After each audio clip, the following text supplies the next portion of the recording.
YouTube, I'm Laura, and today we're going to be talking about some of the most important foundation poses for you to know, especially if you're a beginner who's just starting to get into practicing yoga. It's really important to get the foundation poses down because these are the poses that everything else that we practice in yoga builds on. So we're going to talk about some important alignment techniques, some safety pointers, and just kind of go over what each of the poses are so you know them by name and you know what they look like, so you don't have to keep looking at the teacher every time they say a pose. So the first pose that we're going to start with is mountain pose, since we're already standing up. And actually I'll take my socks off for this.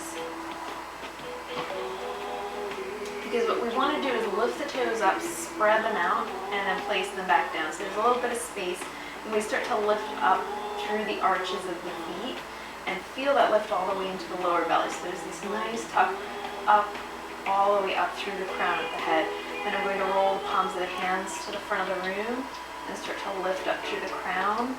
Feel the back of the neck get really long. And then that way, once I settle into the pose and I start to breathe into my rib cage, I can feel that there's lots of space to open up to the sides, lots of space in the belly to breathe into. Just let your shoulders slide down so that the neck is even longer. And this is a really good place to practice not locking your knees all the way back, especially if you can hyperextend your knee joint. You want to break that habit. Give just this tiniest little bend. Your leg is still straight, but the knee isn't locked all the way back. And what that does is it makes the muscles around your leg actually work instead of just locking into the joint and letting that hold up your body weight. Now there's a variation of mountain that you'll see a lot, which is extended mountain, arms right up over the head. There's a couple different ways that you'll see teachers do this. Sometimes they'll join the hands together. Now if you have a shoulder problem, this is probably not going to be comfortable because the arms are being pulled really close into center. So over the shoulders or even out into a nice wide V is great because you get this opening across the chest. And that is your extended mountain pose. Okay, for the next one, we're going to come into our variations for lunge. And I'll just step back a little bit. We'll start out with a high lunge.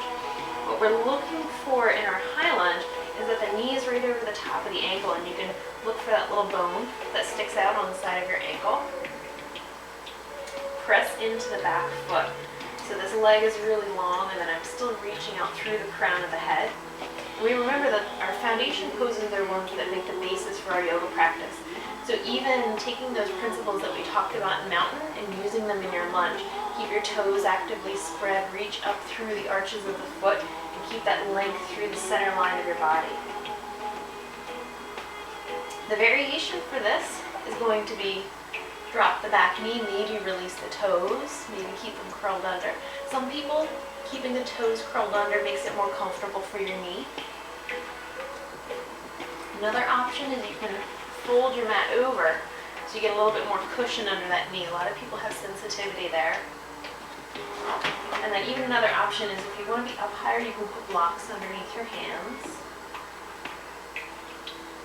So then for either one of those lunge, for high lunge or for low lunge, Anjaneyasana, you might have the variation where we lift and extend the arms. Or in low lunge, an Anjaneya lunge, lift and extend the arms. In either one of those lunges, the important thing is to remember that you want your lower belly really active and working. Tuck your tailbone down so that there's some lift happening here. Keep the back leg really active, pushing into it, up through the crown of the head. So what we don't want to happen is drop the belly forward and see how this shortens my lower back. We want to avoid that. I'm dropping the tail and drawing the belly button back. Okay, from here I'm going to drop my hands down, drop my knee, and then I'm into table. And this is a really important foundation pose because a lot of different variations that we do with the arms, with the legs, happen from here, but we have to keep this nice stable foundation. And what we want to think about is the square between the shoulders and the hips, really strong and sturdy. Now, just like I was talking about the knees when we were in mountain pose, we want to think about the elbows when we come into table. A lot of people can hyperextend the elbow, including myself. So you can see here I'm pushed all the way into the elbow joint. What happens when I do that is my shoulder muscles aren't working. I'm just relying on this joint to keep me stable here, and we don't want to do that. So I'm going to put a little tiny bend in my elbow. You can barely even see it. And by doing that, I'm actually using the muscles to hold myself here. So I'm getting some strength just by doing that. And it's also going to make my hands a little bit more active. The hands are really important when we have them down on the mat. We want to think about pressing the pad of the fingers down and almost suction cupping the palm of your hand up and off the floor. And then I'm going to set my shoulder blades onto the back. And I'm doing that by pressing them into the ribcage and sliding them down. So it's that feeling of lengthening your neck again. But a good thing to do here is push your hands all the way down and then let your shoulders drop all the way back. You can feel that movement you have with the shoulder blades, and then find the middle ground. So you're not all the way down, you're not pushed all the way back. You're nice and flat across the chest and nice and flat across the back. And then I'm going to move down a little bit, thinking about the lower belly. The lower belly is lifted up and there's a lengthening through the tailbone. So we want a natural arch in the lower back. We're not completely flat and we're not completely dropped forward. It's just a nice natural curve in the low back. Now we can very easily take this back into a plank by straightening the legs. And same principles apply here. Make sure that you're not hyperextending into the elbows and letting the shoulders kind of slack off a little bit. A little softness in the elbows. Set the shoulder blades onto your back. And if this is too much, drop your knees and come into a half plank. Same principles apply to the upper body. It just makes it a little bit more accessible. Not as much strain on the lower belly and on the lower back. Okay, so either one of those. And then you're going to fold in half and come into downward facing dog. We want the hands shoulder distance apart, feet hip distance apart. And the idea here is to press the hips up and back, maybe even keep the knees bent so you can see how long my back is getting. What I don't want to happen is straighten the knees and round the upper body, because that's shortening our spine. I would rather you keep your knees bent and straighten through the spine and really reach back through your tailbone. And then gradually you'll be able to drop the heels and straighten the legs, but that might take a little while.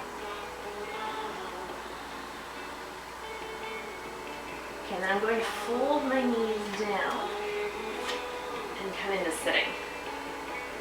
So our last of the foundation poses is going to be Sukhasana, our seated cross-legged pose.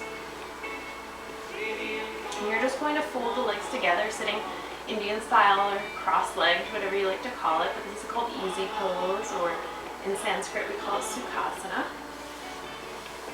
Something that you want to be aware of when you sit in Sukhasana is maybe the hips are bothering you, because there's a little bit of hip opening.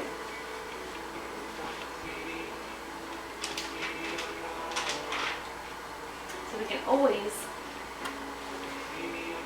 take a pillow, a blanket, a wedge, anything that you want to put underneath your hips, and you can see how my knees dropped open a little bit more. This makes it a lot more comfortable. You'll also find that putting one leg in front instead of the other is more comfortable, because you always have one hip that's a little bit tighter. So make sure that your knees are okay here. If your knees are bothering you at all, more props underneath you. The higher up you go, the less rotation is going to be on your hips, and therefore less torque it's going to send down into your knees. So if the knees hurt, definitely modify. You don't ever want discomfort in your knees. Okay, last one is staff pose. And I'm going to keep the pillow here for this one, because if you have tight hamstrings like I do, the pillow is really helpful. So legs come out in front.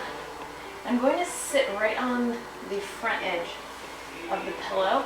And what that does is, rather than slumping back and getting this kind of rounded position in my pelvis, it helps me to tip forward and create more opening here, more lift in my lower back. Make it even, keep my knees bent a little bit if the back of the legs feel too tight. I'm going to lift straight up.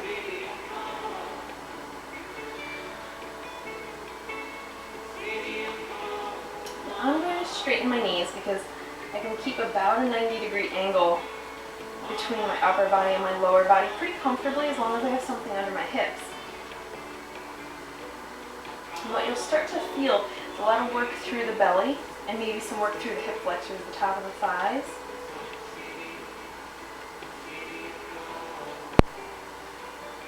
And just keep reaching up through the fingertips and keep reaching out through the soles of the feet. There's a outward movement from the hips. Our hips are our stabilizer here. We're moving down through the legs and we're lengthening up through the arms and up through the crown of the head.